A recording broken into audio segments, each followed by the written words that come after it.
Welcome to Maths Hub, my dear students. So in this video we will discuss about the seventh shortcut method from the lecture series of solution of linear differential equation.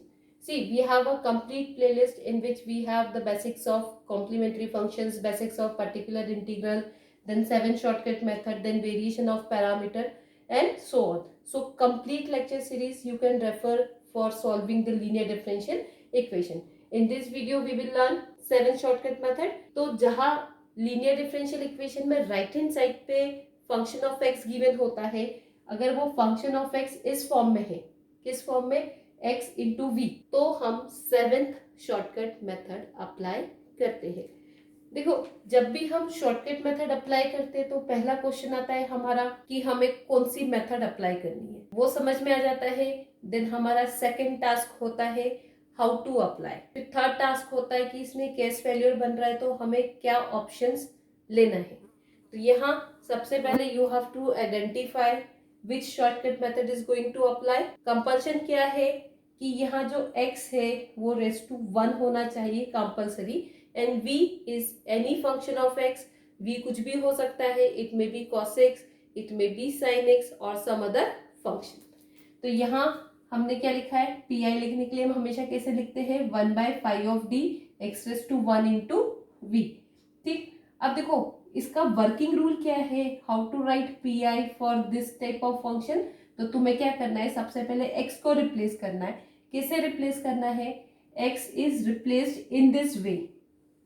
कैसे replace होगा, in place of X you write X minus ये जो phi of D function है, derivative upon में phi of D.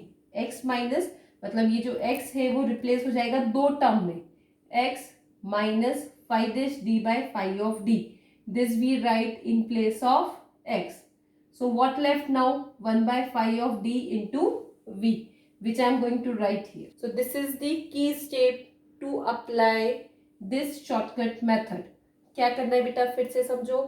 हमें इस x की place पर क्या लिखना है, x minus phi dash D by phi of D. ठीक, हमने इस x की प्लेस पे लिखा, x विल शिफ्ट हियर और उसकी प्लेस पे क्या लिखा, x minus phi dash D upon में फाई ऑफ डी. और अब क्या बचता है, 1/5 of D into we.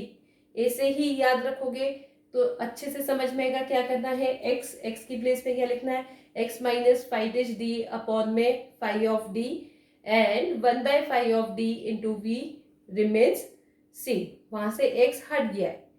Clear. अब ये तो हो गया हमारा की स्टेप. अब यहाँ पे और एक रिस्ट्रिक्शन आती है, वो क्या है कि अगर 1/5 of D into V case failure है तो हम इस शॉर्टकट मेथड को यूज नहीं कर सकते. केस फैल्यूर मतलब क्या, केस फैल्यूर हम तभी बोलते हैं जब ये डिनोमिनेटर क्या हो जाता है, 0, तो हम उसको केस फैल्यूर कंसिडर करते हैं. यहाँ पर केस फैल्यूर कैसे कैसे बन सकता है और हम किस स्टेप पे जाके चेक करेंगे कि ये केस फैल्यूर है या नहीं. तो हम यही चेक कर सकते हैं, क्यों, क्योंकि यहाँ पर जब हम x को रिप्लेस करते हैं तो मुझे टर्म क्या मिल रही है, 1/5 of D into V. There is no change in phi of D और v. तो हम यहीं पर चेक करेंगे कि इस v के लिए ये केस फैल्यूर तो नहीं है. अगर यही पता चल जाता है केस फैल्यूर है तो हम आगे नहीं बढ़ेंगे. ठीक, फिर से समझो क्या करना है. ये हमने क्वेश्चन लिखा, तो before we write this we have to check v with phi of d as a case failure or not. If not, we'll come on this step. If yes, we'll not move further. ठीक, ये तुम्हें चीज समझ में आ गई. Case फैल्यूर कैसे check करते हैं वो समझ लेते हैं. मान लो मैंने यहाँ पर एक क्वेश्चन लिया है, d1 by, I'm going to write it directly like this, d square plus 4x sin x, x raised to 1, any function of v. 100% what I'm going to apply, 7th shortcut method. But before we apply this method, we have to check whether this is case failure or not. तो यहाँ पर v मेरा ये है, trigonometric function है, तो हम क्या करेंगे, जो x का कोफिशिएंट है उसको d स्क्वायर से रिप्लेस करेंगे. तो यहाँ x का कोफिशिएंट 1 है, मुझे यहाँ मिलता है -1 + 4, नॉन जीरो है, मतलब हम आगे बढ़ेंगे और ये मेथड अप्लाई करेंगे. अब ये मेथड कैसे अप्लाई करेंगे, इन प्लेस ऑफ x क्या लिखोगे, x माइनस इसका derivative that is 2d upon में this term that is d² + 4 and 1 by d square plus 4 sin x will remains here. Then you have to solve it. कैसे solve करोगे? पहले यहाँ पर replace करोगे, जो भी टर्म आएगी उस टर्म का मल्टीप्लीकेशन x से करेंगे, 2d by d square plus 4 से करेंगे, and this way you have to solve it further. देखो जो भी कॉम्बिनेशन वाली शॉर्टकट मेथड्स है उसमें फर्स्ट 3 फर्स्ट 4 बेसिक जो शॉर्टकट मेथड्स है वो नंबर ऑफ टाइम्स लगता है. So you have to apply. और ये तुम्हें अच्छे से याद करना है कि जो शॉर्टकट मेथड्स है वो हम कहाँ कैसे अप्लाई कर रहे हैं. 7 शॉर्टकट मेथड है वो तुम्हें बाय हार्ट करना है कि देखते से क्लिक होना चाहिए कि यस यहाँ पर सेकंड शॉर्टकट मेथड लगेगा, यहाँ पे थर्ड शॉर्टकट मेथड लगेगा. नंबर से याद नहीं रखोगे तो भी चलेगा, लेकिन फंक्शन से तो याद रहना चाहिए. यहाँ साइन एक्स है मतलब मुझे डी स्क्वायर को रिप्लेस करना है, यहाँ पर ई रेस टू एक्स है मतलब मुझे डी को रिप्लेस करना है. That way you have to keep in mind, otherwise हम आगे बढ़ते जाएंगे और आपको क्वेश्चन समझ में नहीं आएंगे कि क्या हो रहा है. So you have to by heart all 7 shortcut method. याद रखने का तरीका यही है. फर्स्ट 4 शॉर्टकट मेथड है वो किसी का भी कॉम्बिनेशन नहीं है, लेकिन लास्ट की जो 3 शॉर्टकट मेथड है this are the combinations. So we are taking one more question. देखते हैं जहां पर अपने को केस फेल्यूर मिलता है.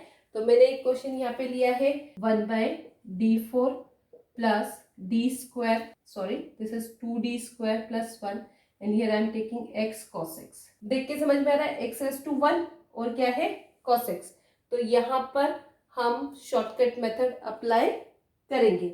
अब जब हम शॉर्टकट मेथड अप्लाई करें तो पहले हम केस वैल्यू चेक करेंगे. केस वैल्यू चेक करना मतलब जहां जहां डी स्क्वायर है रिप्लेस बाय -1. तो यहाँ देखो यहाँ पर d4 है दैट इज डी स्क्वायर का whole square plus 2d square plus 1.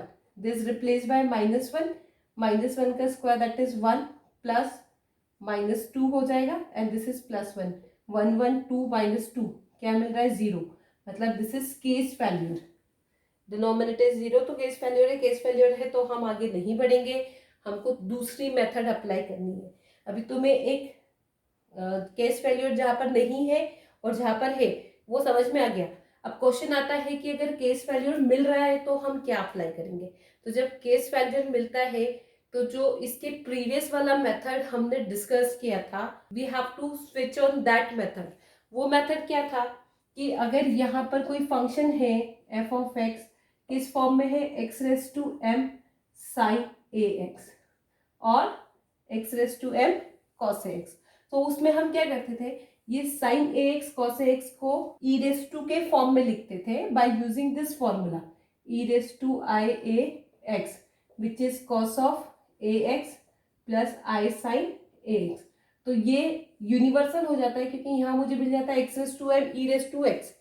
तो जब भी whenever you have case failure in x raised to 1 into v, you have to switch on the shortcut method number 6 जहां पर function क्या होता है x raised to m sin ax और cos ax.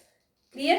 क्योंकि देखो तुम्हें e raised to x पे भी अगर केस वैल्यू मिलता है x e raised to x मिलता है e raised to 3x मिलता है तो वहां पर हम x को पहले ऑपरेट नहीं करेंगे. हम किसको करेंगे e raised to 3x को, because you have a shortcut method e raised to ax into v.